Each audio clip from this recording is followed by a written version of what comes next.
ശരി, പ്രശാന്ത് കൃഷ്ണമൂടി ചേരുന്നുണ്ട്. പ്രശാന്ത്, കാലഘട്ടത്തിന്റെ അനിവാര്യത എന്നതായിരുന്നു ഈ ഒരു ഐക്യത്തിനായി ജി സുകുമാരൻ നായരും പറഞ്ഞു. അദ്ദേഹത്തിന്റെ വ്യക്തിപരമായ അഭിപ്രായമാണെന്ന് പറഞ്ഞു. പക്ഷേ എന്താണ് ഈ പ്രായോഗികമല്ല എന്ന് പറയുമ്പോൾ, ഇപ്പോൾ ഇതിനു മുൻപ് പലതവണ ഈ ഐക്യം വന്നിട്ടുണ്ട്.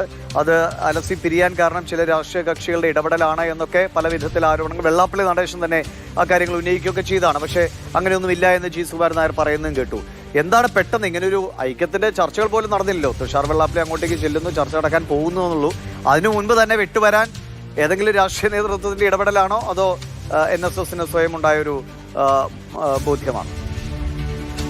തളിരിടും മുമ്പ് ഇത് കൊഴിഞ്ഞുപോയി എന്ന് തന്നെ പറയേണ്ടി വരും. കാരണം ഒന്ന്, NSS general secretary G Sukumaran Nair സ്വന്തം നിലയിൽ ഇത്തരം ഒരു തീരുമാനത്തിലേക്ക് പോകുമ്പോൾ NSSനകത്ത്, സംഘടനയ്ക്കകത്ത് കേരളത്തിലുടനീളം വ്യത്യസ്തമായ ഒരു അഭിപ്രായമുണ്ട്. പ്രത്യേകിച്ച് SNDPയുമായി ഒരു സഖ്യമുണ്ടാക്കുമ്പോൾ, നായർ ഈഴവ ഐക്യമുണ്ടാക്കുമ്പോൾ NSSനകത്ത് വിശാലമായ ഒരു ചർച്ചകൾ നടന്നിട്ടില്ല എന്ന് വേണം മനസ്സിലാക്കാൻ. അതുകൊണ്ട് തന്നെ ഇന്ന് ഡയറക്ടർ ബോർഡ് യോഗത്തിൽ ഈ വ്യത്യസ്തമായ അഭിപ്രായങ്ങൾ ഉയർന്നിട്ടുണ്ട്.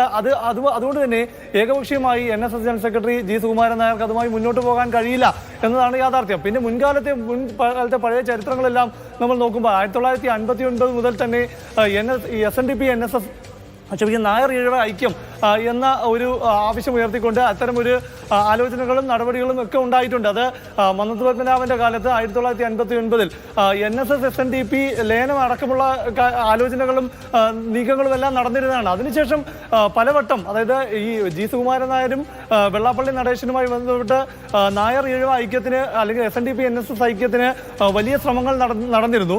അപ്പോഴെല്ലാം തന്നെ പലവിധ വിഷയങ്ങളിൽ പറ്റി തട്ടിയാണ് ഇത് തകർന്നു പോയിട്ടുമുള്ളത്. അതായത് ഈ ദേവസ്വം ബോർഡിലെ സംവരണവുമായി ബന്ധപ്പെട്ട് UDF ഭരണകാലത്തെല്ലാം തന്നെ, അതായത് ഉമ്മൻചാണ്ടി ഭരണകാലത്ത് ഉണ്ടായ തർക്കങ്ങളും അതേ തുടർന്ന് ഉണ്ടായ ഐക്യം തകർന്നു പോയതെല്ലാം നമ്മൾ കണ്ടതാണ്.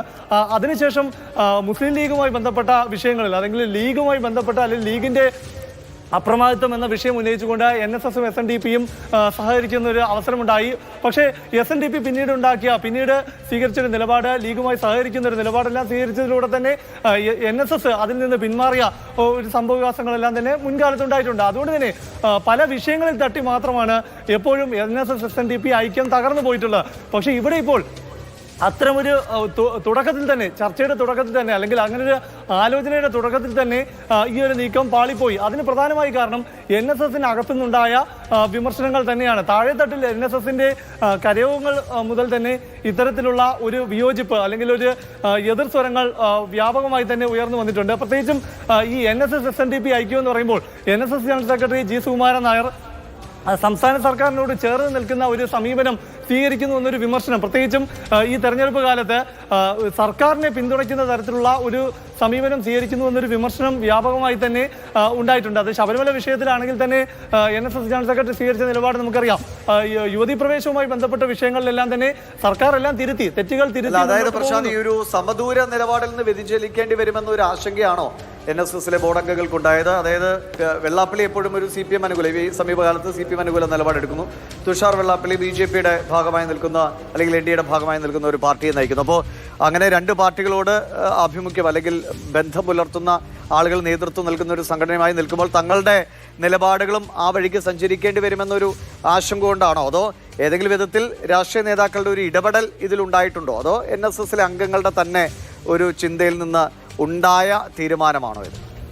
തീർച്ചയായും ഒന്ന്, NSSന്റെ അംഗങ്ങൾക്ക് ഇടയിൽ തന്നെ ഈ ഒരു ശക്തമായ ഒരു അഭിപ്രായമുണ്ട്. കാരണം ഒരു സമദൂര നിലപാട് പറയുമ്പോഴും പലപ്പോഴും NSS ജനറൽ സെക്രട്ടറി കഴിഞ്ഞ ദിവസങ്ങളിലെല്ലാം, അല്ലെങ്കിൽ കഴിഞ്ഞ ആഴ്ചയെല്ലാം നടത്തിയ വാർത്താ സമ്മേളനം ശ്രദ്ധിച്ചാൽ അറിയാം, സമദൂരം പറയുമ്പോഴും. അതന്നെ, ഞാൻ പ്രശാന്ത് ഒരു മിനിറ്റ്, വാർത്താക്കുറിപ്പ് ഇങ്ങനെയാണ്: പല കാരണങ്ങളാലും പലതവണ NSS SNDP ഐക്യം വിജയിക്കാത്ത സാഹചര്യത്തിൽ വീണ്ടും ഒരു ഐക്യശ്രമം പരാജയമാകുമെന്ന കാര്യം ഇപ്പോഴത്തെ രാഷ്ട്രീയ സാഹചര്യങ്ങളിൽ തന്നെ വ്യക്തമാകുന്നു. അതായത് മുൻകൂട്ടി തന്നെ, ജനിക്കുന്നതിന് മുമ്പ് തന്നെ അത് പരാജയത്തിലേക്ക് എന്ന് അവർ മനസ്സിൽ കാണുകയാണ്.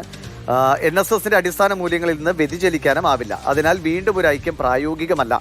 പ്രത്യേകിച്ച് NSSന് എല്ലാ രാഷ്ട്രീയ പാർട്ടികളോടും സമദൂര നിലപാടുള്ളതിനാൽ മറ്റെല്ലാ സമുദായങ്ങളോടും എന്ന വണ്ണം SNDPയോടും സൗഹാർദ്ദത്തിൽ വർത്തിക്കാനാണ് NSS ആഗ്രഹിക്കുന്നത്. NSS SNDP ഐക്യവുമായി മുന്നോട്ടു പോകേണ്ടതില്ല എന്ന് യോഗം തീരുമാനിക്കുന്നു. ഇത് ഈ സൗഹാർദ്ദത്തിൽ വർത്തിക്കാൻ തീരുമാനിക്കുമ്പോൾ ജി സുകുമാരൻ നായർ പറഞ്ഞ ഹിന്ദു ഐക്യം എന്നത് കാലഘട്ടത്തിൻ്റെ അനിവാര്യത എന്നതൊക്കെ അദ്ദേഹം പറഞ്ഞ കാര്യങ്ങളാണ്. ഈ ഐക്യം വേണ്ട, അല്ലെങ്കിൽ ഐക്യം പ്രായോഗികമല്ല എന്ന് പറയുമ്പോൾ തന്നെ ഒരു സൗഹാർദ്ദ നഷ്ടവും കൂടി ഇല്ലേ പ്രശാന്ത്? അതായത് ഈ SNDP ജനറൽ സെക്രട്ടറി ഉയർത്തിയ വിഷയം നായാടി മുതൽ നസ്രാണി വരെ എന്ന വിഷയം ഉയർത്തുമ്പോഴും അവിടെ ഒരു വേർതിരിവ് അല്ലെങ്കിൽ ഒരു സമുദായത്തെ മാറ്റി നിർത്തുന്ന ഒരു നിലപാടാണ് എന്ന വ്യാഖ്യാനവും വിമർശനവും വലിയ തോതിൽ തന്നെ ഉയർന്നു വന്നിട്ടുണ്ട്.